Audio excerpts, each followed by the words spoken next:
Quack, I'm back at y'all with another video. And today, if you scared or scared easy, do not watch this video. Of course I want you to watch the video. Even if you get scared, you watch the whole video. I'm not giving you no viewer discretion. In fact, none of that. Watch this video and get scared. Call your boyfriend, call your girlfriend, call your mama, call your daddy, call your girlfriend. Whoever you need to do to get unscared. Watch this video. Let's get to it. And if you get scared, you gotta rewatch the video. I'm not gonna get scared because look at me, bro. What am I getting scared for? This is a video. What do you mean?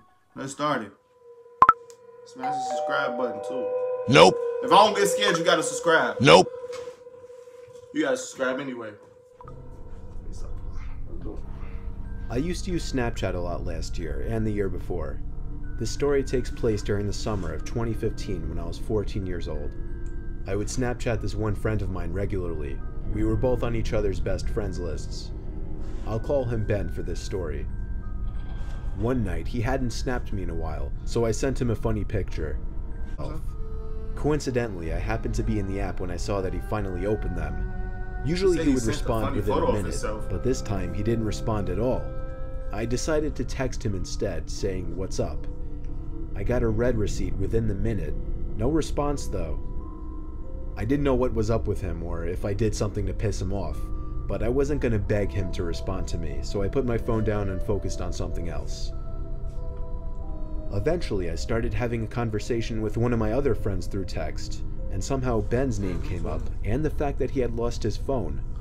I made sure my friend was absolutely certain that Ben was still missing his phone, and he said yes. I called Ben's house phone number. His dad picked up. I asked to speak with Ben, and Ben himself confirmed he was missing his phone. I told him somebody had his phone because they were opening his Snapchats and reading texts. He freaked out and told me to come over, but I really didn't want to. I told him I'd message them asking to return the phone. I sent a bunch of texts to the person. It said read for every single one of them, but I didn't get a text back. Nigga, you got your phone took. What do you mean? Anybody ever got their phone took before? Not me, but anybody ever got their phone took before? Like, if somebody steal your phone, that's that. They're gonna read your messages, they're not gonna respond. You feel me? Like... Instead, I eventually received a Snapchat from Ben's phone. I opened it, and it was a picture of a really weird-looking guy with a huge smile on his face. And the caption was, "Coming over." I called Ben once again to make sure he didn't have either of our addresses on his phone. To my dismay, he had both of our addresses on his phone. I received a text from the guy while I was on the phone with Ben, saying, "You're good-looking." Ben didn't have Track My iPhone enabled, so he couldn't even try to track this creep. Now you're a creep, though. That night, I woke up at some ungodly hour. I'd say 3 a.m. I wasn't sure if something had woken me up or not, but I was somewhat positive that I thought I saw some kind of light just as I woke up. I sat up and rubbed my eyes, and... Hey, y'all want to know a weird fact? They say if you wake up at like 2 in the morning or something out of nowhere, or like 3 in the morning out of nowhere, that means somebody's looking at you while you were asleep within the last hour or within like a few hours while you were asleep though. So y'all better be careful, cause... I realized it was really, really hot in the room, which was weird considering we had the AC on. As I turned to my window, an unexpected white flash of light filled the room, and I felt a sharp pain in my eyes which had become adjusted to the dark. I struggled to reopen my eyes, but when I could, I saw that my window had been opened, and someone was leaning half of their body into my bedroom with a camera in their hand. Oh my God. I screamed like a little girl in what was undoubtedly the most nightmarish moment of my life. It was a man at my window, and as I pushed myself back up against the wall, curled up in my bed screaming, I could distinguish the man's face to be— Hey, what are you doing? First of all, you're a grown man. And I'm talking to you, whoever this story's about. You're a grown man. Why are you backed up into court screaming there's one man in your house, bro? What do you mean? Be the same face I'd seen on Ben's Snapchat. I'd have been on his ass like white on rice, boy.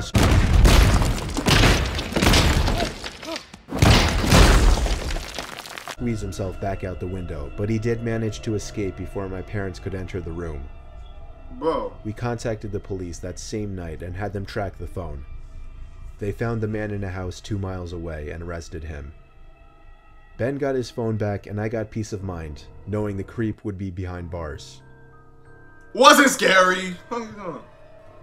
Y'all was weird from the jump. That was not scary, bro.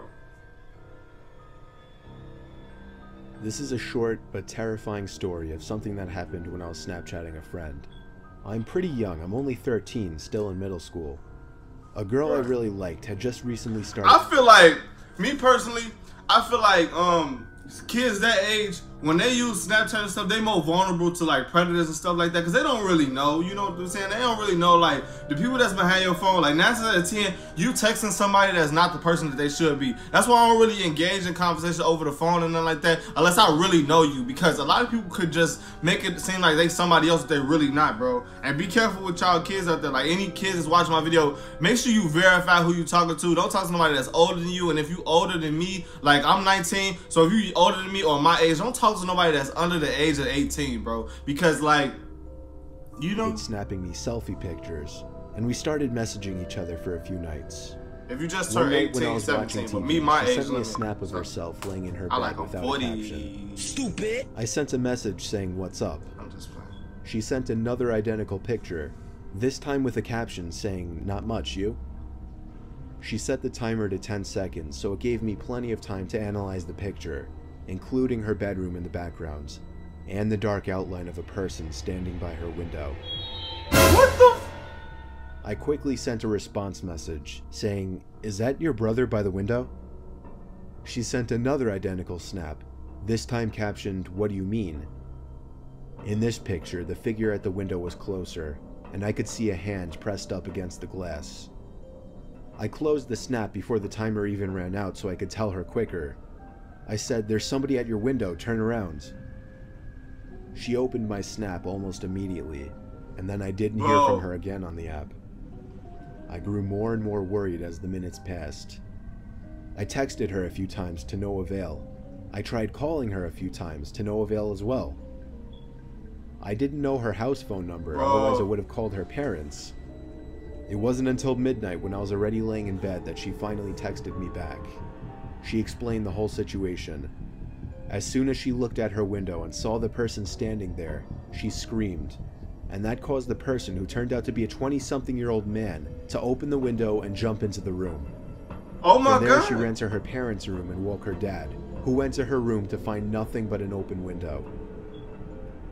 It wasn't exactly a personal story of mine, but it freaks me out nonetheless, knowing that the only thing that saved my friend from whatever could have happened was the fact that I was able to see the window through her selfies, unbeknownst to the creeper at her window.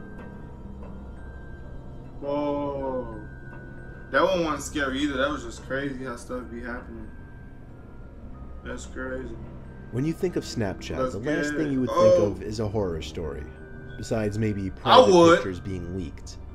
It was almost a year ago now. I was a senior in high school and was Snapchatting a few different people at my kitchen table at 10 o'clock. My parents had already gone to sleep. I got a notification from Snapchat. It said, "Snapchat from Hector." I did not know anyone by the name of Hector, so right away it was weird. I should mention... Look, what you gotta understand is nothing is weird on social media. Do you realize at the palm of your hand you have the ability to talk to millions and billions of people? So just think about it. Like right now, I'm on this. I could send a message out to 1 million people if I really wanted to. It would take time, but I can. Anybody could reach you. You know what I'm saying? So if somebody messaged you, it's not weird. You're on a social media. You should be social. Not you should be, but that's the goal, is to be social and talk to people. Like when people be like, "Oh, don't text me." Well, why do you have social media? It's not like random creeps snapping me for pictures or anything like that is a common occurrence. I didn't want to open it up right away because then whoever this was might think I was available for some kind of conversation. A whole half hour went by and I completely forgot about the snap. That is, until I got another one from this Hector person. This time, man, we're finna get on Hector ass, man. The first snap was taken in a really dark room, and somebody's face was just barely in the picture. Hey, I swear, I hate people that text on Snapchat like that. Like, just send pictures to text. Just text me in the chat. Stop sending pictures every time you respond to me, because I'm gonna feel weird say texting you back, and I'm gonna feel bad. Like, damn, do they expect me to send pictures back too? Though it was way too dark to give a clear description of the person. Cause I'm kind of like, when I take a picture on the front camera, my face be looking out. The next picture was taken outside, facing a road.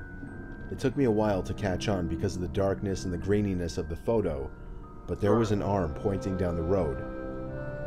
I typed, "Who is this?" in the chat. The message was read instantly, but there was no reply. He's down the street from your house.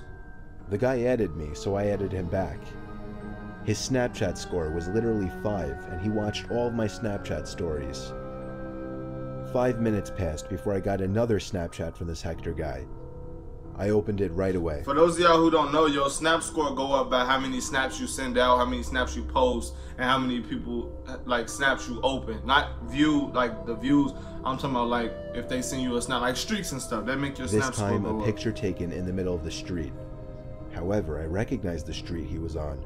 He was only 2 blocks away from my house. I told you, that's what I said. I typed, "Who is this?" I knew it was one of my friends messing with me on some kind of throwaway account. I texted. Whoa! Hey, for the OG people that's on my stuff, and you had a Snapchat back in 2016, 2015, that little 4 in the corner, I miss that so much. It tell you how long people's Snapchats is. It tell you how long, like, you gonna be on it, like, if you pressing it. But nowadays, usually tapping, ready to get through people's snaps who like 1,000 hours long. Mine be long, but people actually like my snaps, so my snap could be long. But people that got long snaps just singing la la la la, like, delete your account, bro. I missed them telling you how long snaps was. Be doing it. A lot of people ain't gonna remember that. They all promised it wasn't them. I had my snaps. They all found it really funny. I got a 4th Snapchat from this Hector person. I found myself getting more and more nervous opening I would have blocked them. I waited a few seconds and then opened the snap. It was a picture of my block taken by corner. My good friend who lives 2 doors down came over because I was freaked out and wanted him there. He's a big dude, so him and I could take on any one person. We sat on my couch with the TV on in the background, staring at my phone, waiting for another snap from this guy. Sure enough, the notification popped up with Hector's name on it, and my friend got excited with laughter. I was too nervous to find humor in it. He told me to take a screenshot this time. When I opened the snap, the picture was of my house. It was taken from the front yard. I took the screenshot and we both jumped off the couch and ran to my front door to look outside. We couldn't see anyone, so we both put our shoes on and checked outside. That's where you went wrong at. That's where you went wrong at. Kids, if anybody ever playing outside your house or they sending pictures and stuff, don't just go outside because you don't know the situation. Me, I assess the situation first. I'll let him keep sending pictures. I'll let you keep doing that, you know. But the moment that you try to gain entry to the house or get in the house, that's when I'm going to act on it. But if you outside, just take it. You can do whatever you please. I'm not finna come onto your territory. But the minute that you try to come into my house, that's when it's going to be a problem. Man, you can take pictures. You can send them, you know, you could be outside. Like if somebody trying to break in your house. Cool. Be outside all you want to. You know, some people, they may choose to call the police. Some people might choose to deal with it their way. You know what I'm saying? But, like, I feel like if the person is not coming to your house, do not go outside and put yourself in harm's way. Because once you out of your house, people can do anything to you. You vulnerable. You don't know if they had in this bush right here, that bush right here, that car right there, car street, the car right there. And if they got a gun pointed at your front door, so as soon as you open the door, they can shoot you. I told my friend to stay in the front, and I checked the backyard. Yeah, y'all splitting up. On my way to the backyard, I got another snap from Hector. I opened it immediately once again, and this time, the picture was of the back door to my house. Right. Before opening that gate, I yelled for my friend to come around back, which in hindsight, I can now see was a mistake, because as soon as I opened that gate, I saw somebody already running for the gate on the other side of the yard. Me and my friend chased after whoever it was, but it was way too dark to see anything out in the streets. This Hector guy got away. My friend hung out for another hour or two, and after he left, I went to bed shortly after. Of course, I was rolling around in bed for over an hour, in the back of my mind waiting for a notification to go off on my phone, saying Hector sent you a Snapchat. Eventually, everything faded to darkness, and the next thing I remember was waking up the next morning. The first thing I did was check my phone. What happened? There were 3 notifications throughout the night, each saying Hector sent me a Snapchat. It took me a while to finally press... Hey, y'all, I'm finna predict it. It's finna be like some weird pictures. It's finna be like him in his front yard. It's finna be like him, like, got pictures of him in the bed or something. Or through the window. All 3 of the pictures were of different windows to my house. The 3rd one of my bedroom. I blocked the user and even went as far as to email Snapchat support to report the guy. To which I got some copy-pasted response like, "Thank you for your email, we take these matters very seriously," and so on. Yeah, they proved to be of little help, judging by the little bit of skin I even when I followed up on the matter a week later. I would normally assume whoever did this was a friend, acquaintance, or just some person I barely knew from my grade. But judging by the little bit of skin I saw in the photos and the username, this person was Hispanic, and there weren't any Hispanic kids in my school. It still freaks me out to this day, wondering who the hell this Hector person actually was, how he knew me, my Snapchat username, and my address. Because, stupid, I'm gonna tell you how on the Snapchat for people to like be able to see you. I don't know why y'all do that, and I don't know why Snapchat added that, but if you got your location on, you are weird, bro. Because people got your every move when any time of the day that they want to. Like, it literally tell you when somebody driving, when somebody sleep, when somebody listening to music, when somebody on the airplane, when somebody is sitting down, when somebody is chilling, bro. How do your phone know that? Be careful on these social media apps, man. I didn't get scared throughout none of that video because none of that stuff was scary to me. It's normal because I'm desensitized, you know? Anything that somebody really tell me or show me, it don't really scare me because of where I'm from and how I grew up. So this stuff really don't scare me. If y'all wanted something to scare me, man, burn my money or something. I'm gone.